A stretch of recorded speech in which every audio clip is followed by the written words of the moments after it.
72 hours, $13 billion in lost exports. One ship, the Tusca, sitting motionless in the Gulf of Oman. The U.S. Navy fired on it, boarded it, and seized Iranian cargo destined for China. In the aftermath, China, the world's largest importer of crude oil, the nation whose refineries awaited that cargo and whose state media usually erupts at any American provocation, said absolutely nothing, not a single word. Complete silence. And in that silence hangs the most consequential question in global power politics today. Why did China, so practiced in protest, choose to remain invisible at the moment its interests were most directly struck? The answer and the stakes reach further than any headline has captured. The world before the Tusca incident was, in many ways, the world of routine crisis. Iran and the United States have danced this choreography for years. Sanctions, naval confrontations, fiery rhetoric, followed by carefully calibrated back-channel talks. China, for its part, has crafted the role of the ever-watchful partner, issuing diplomatic protests whenever American actions touch Chinese interests, especially in energy. This routine has built expectations. Protests from Beijing, counterstatements from Washington, a predictable cycle that reassured markets and diplomats alike. The assumption was simple. When America squeezes, China objects, and the system bends but does not break. But that assumption was wrong. What they did not know yet was already in motion. The seizure of the Tusca did not fit the normal pattern. Iranian cargo, American destroyer, Chinese silence. Not the silence of ignorance or distraction, but the silence of calculation. A silence that rippled through the corridors of power in Beijing, Tehran, and Washington alike. The question that now hangs in the air: what changed in the logic of China's response? Iran's first reaction was not a quiet one. Fast attack boats and drones engaged U.S. naval assets in the Gulf, not as mere posturing, but as a precise test of American resolve. Washington's official read was that these were probes, not real escalations. Meanwhile, as talks in Islamabad faltered, Iran refused to participate, escalating its language from cautious diplomacy to outright delegitimization. Iran's foreign minister called the negotiation a media game, and the military command issued statements promising retaliation, not the vague threats of past cycles, but operational language that signaled a real possibility of force. In the same window, China began shifting its own posture. State refineries received orders to reduce Middle Eastern spot purchases. Insurance networks rewrote risk models for Gulf of Oman transit. Strategic petroleum reserves were quietly topped up. Not a word about the Tusca, but every move suggested China was bracing for something far larger than a single ship's fate. If questions like this one are the kind you find yourself turning over long after the video ends, you are exactly the audience this work is made for. Subscribing takes 1 second, and it means the next story finds you. And when you are done here, leave a thought in the comments. The conversation that happens there is often the most interesting part. The trap had been set weeks earlier, but almost nobody recognized the pattern. What happened to the Tusca was not an isolated incident, nor even a standalone escalation. It was the culmination of a 3-chapter story: Iran's kinetic pushback, diplomatic breakdown in Islamabad, and China's sudden strategic silence. These were not parallel events. They were a sequence, a chain reaction that would force each actor to reveal hidden calculations.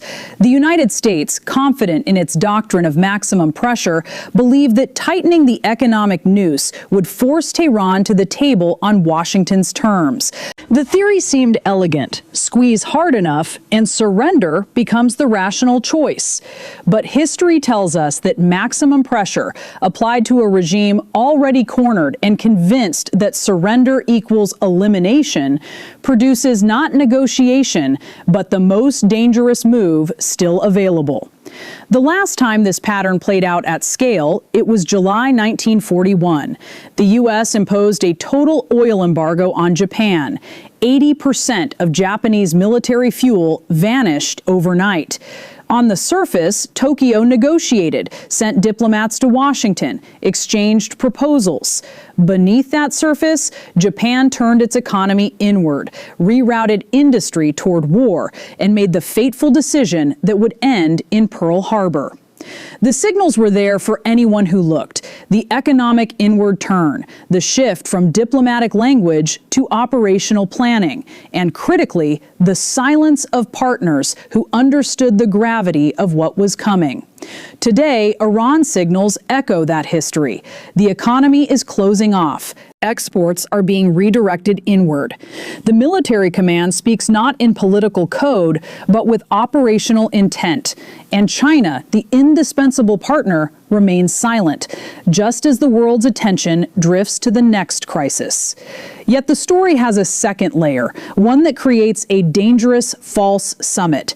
Iran is not Japan in 1941, at least not entirely. The Islamic Republic's internal politics are more complex.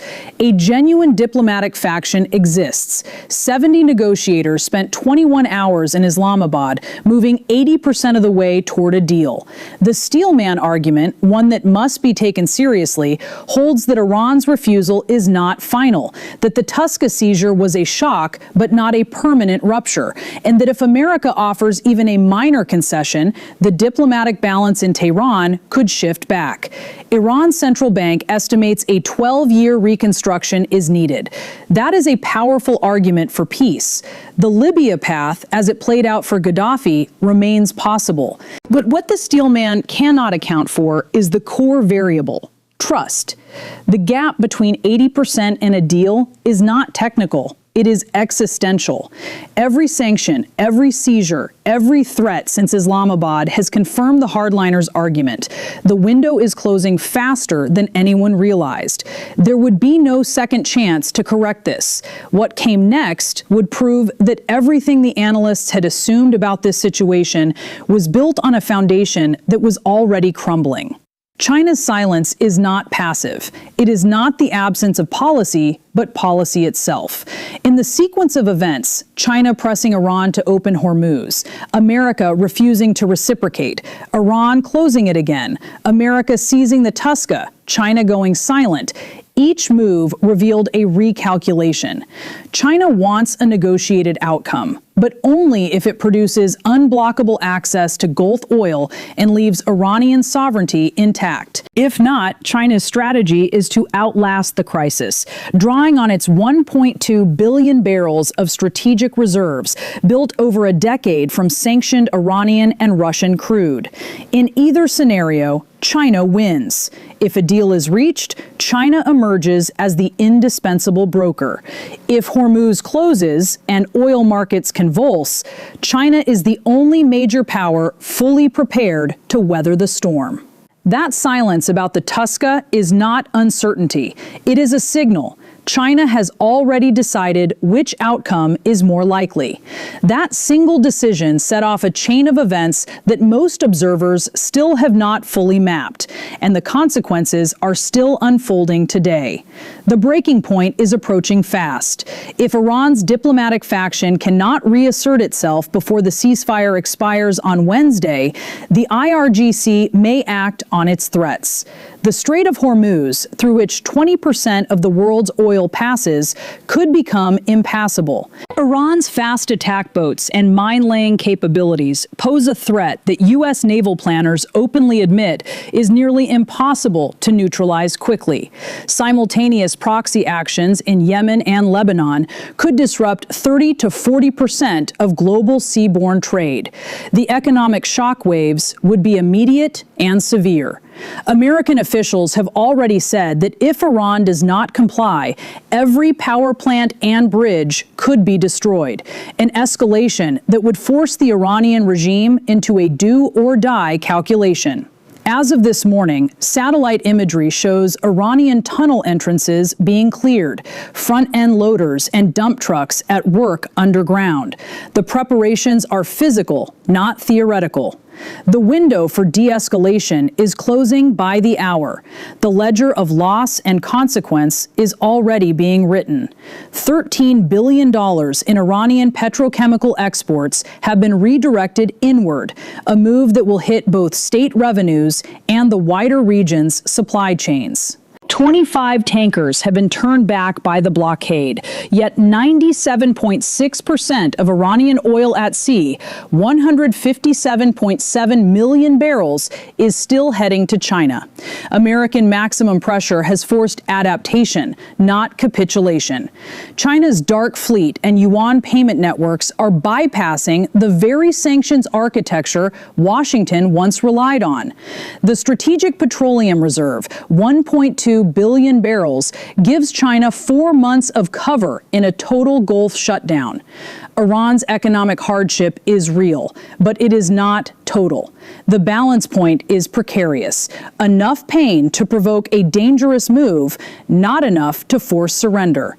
The events that have not happened, no Iranian delegation in Islamabad, no Chinese protest, no reopening of the export tap, are as telling as the events that have. What principle emerges from such a convergence? Not that power alone determines outcomes, but that the structure of incentives in a cornered state can invert in an instant. When surrender is believed to be fatal, the only rational act is to use every remaining asset before it is lost. And when a partner's silence signals that the system's rules have changed, every calculation downstream is transformed. China's position, prepared for either outcome, voicing nothing, moving quietly, reveals the architecture of a new world order, one in which the old tools of economic warfare have been anticipated, countered, and replaced by parallel systems invisible to most outside observers. What does it mean when the world's largest importer of oil, the architect of a decade-long reserve strategy, chooses silence over protest at the moment its interests are directly challenged? The question worth sitting with is not whether this outcome was avoidable, but whose incentives are now aligned with escalation and whose are aligned with survival. Share what you think in the comments.